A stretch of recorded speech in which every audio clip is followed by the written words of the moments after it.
ওনাদের ওই গার্ডসটুকু নাই যারা ক্ষমতায় থাকে তাদেরকে প্রশ্ন করা যায়। আপনাদের গার্ডস নেই কোনো? নিউজ রুমে গলার শির ফুলিয়ে বারবার একই কথা বলতে শোনা গেল সার্জিস আলমকে। সার্জিসের নিশানায় দেশের বুদ্ধিজীবী সমাজ। পাল্টা একই প্রশ্ন যদি সার্জিস আলমদের করা হয়, ইউনুসের আমলে আপনারা কতটা গার্ডস দেখিয়েছেন? উত্তর দিতে পারবেন? জুলাই আন্দোলনের মধ্যে দিয়ে বাংলাদেশের রাজনীতিতে সার্জিস, হাসনাত আবদুল্লাদের মতো ঊর্ধ্বী নেতাদের উদ্ভব। অন্তর্বর্তী সরকারের আমলে সার্জিস, হাসনাত আবদুল্লাদের একটা অংশ সরকারের জায়গা দখল করেছিল।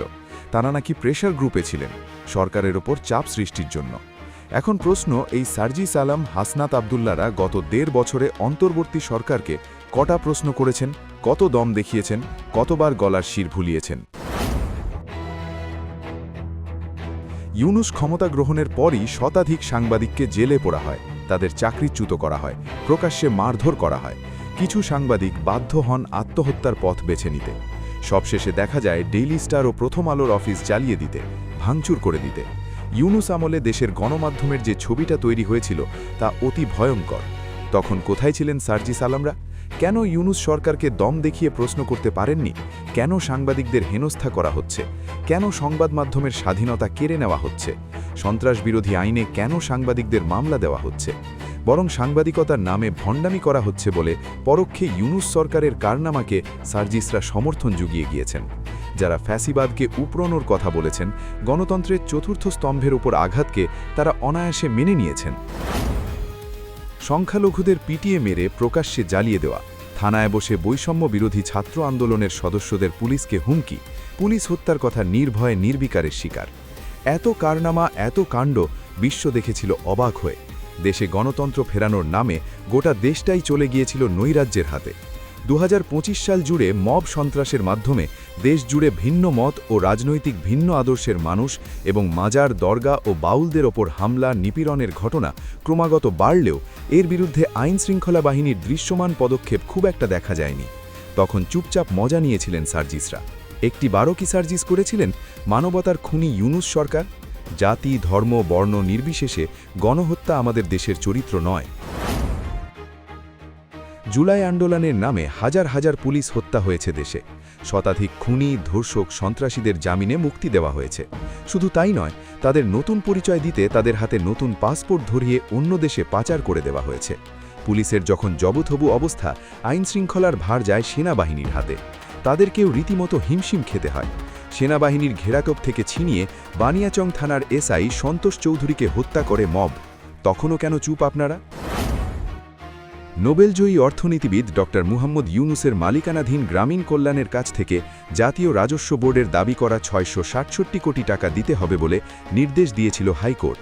ইউনুস ক্ষমতায় আসার পর এই বিপুল পরিমাণ অর্থ কর হিসেবে দেওয়ার নির্দেশ প্রত্যাহার করে নেয় হাইকোর্ট। ৭টি মামলা থেকে মুক্তি দেওয়া হয় ইউনুসকে। তখন কেন সার্জিস আলমদের মনে হলো না ক্ষমতার অপব্যবহার করছেন ইউনুস? ভারতের সঙ্গে অসম চুক্তি হয়েছে বলে দেশকে উত্তাল করে তুলেছিলেন সার্জিসরা। অথচ ইউনুস ক্ষমতায় এসে ভারতের সঙ্গে একটিও গোপন চুক্তি দেখাতে পারেননি। বলা যায় এইভাবেই জুলাই আন্দোলনে ধুঁয়ো দেওয়া হয়েছিল। এই ইউনুসই ১৪টার বেশি গোপন চুক্তি সেরেছে। তার বেলায় কি হলো? ইউনুস গদি হারানোর আগে তড়িঘড়ি আমেরিকার সঙ্গে চুক্তি সেরেছে। কী বিষয়ে চুক্তি হয়েছে তার কিছুই জানে না দেশবাসী। তখন কি সার্জিস কোনো প্রশ্ন করেছিলেন? গত ১.৫ বছরে সাবেক ইউনুস সরকার ৯ বিলিয়ন মার্কিন ডলার ঋণ নিয়েছে। সেই ঋণের টাকা কোথায় গেল? কোন খাতে ব্যবহার করা হলো? কটা পদ্মা সেতু তৈরি হলো? এই বিষয়ে একটিও কি প্রশ্ন আপনাদের মাথায় আছে সার্জিস? দিল্লি না ঢাকা, ভারত বিরোধী গরম গরম স্লোগান দিয়ে রাজনীতির ফোরফ্রন্টে উঠে এসেছিলেন সার্জিস। একজন কট্টর ভারত বিরোধী হিসেবে সার্জিসকে চেনেন সবাই। বলা যেতে পারে সার্জিস নিজেকে এইভাবেই চিনিয়েছেন। সেই সার্জিসের বাবাই কিনা চিকিৎসা করাতে ভারতে ছুটে গেলেন। দিন কয়েক আগে সার্জিসের বাবাকে ভারতে চিকিৎসা করাতে নিয়ে যাওয়ার খবর আগুনের গোলার মতো সামাজিক মাধ্যমে ছড়িয়ে পড়ে। সার্জিস আলমকে কোথাও বিরোধিতা করতে দেখা যায়নি এতটুকু, বরং চুপ থেকে গা বাঁচাতে দেখা গেছে। বাংলাদেশের ৩ প্রান্তে রয়েছে ভারত। চাল, পেঁয়াজ, আলু থেকে শুরু করে সুতা, তুলা সবেতেই বাংলাদেশ ভারতের ওপর নির্ভরশীল। এর অন্যতম একটি কারণ ভারত বাংলাদেশের মধ্যে যাতায়াতের সুবিধা। প্রতি বছর বাংলাদেশ থেকে ভারতে প্রায় 25 থেকে 30 লক্ষ লোক আসেন, যাদের অধিকাংশই আসেন চিকিৎসা করাতে। বাংলাদেশে যখন ভারত বিরোধিতা চরমে, তখনও ভারত কিন্তু মেডিকেল ভিসা বন্ধ করেনি। নিজেদের দেশে জ্বালানিতে টান থাকা সত্ত্বেও বাংলাদেশকে ডিজেল জুগিয়ে গিয়েছে, একজন দায়িত্ববান প্রতিবেশীর মতো পাশে থেকেছে সব সময়। কিন্তু সার্জিসের মতো লোকেরা ভারতের বন্ধুত্বপূর্ণ মনোভাবকে ভারতের আধিপত্যবাদ বলে চালাতে অভ্যস্ত, কারণ সেতে সহজেই রাজনৈতিক পরিচয় আদায় করা যায়।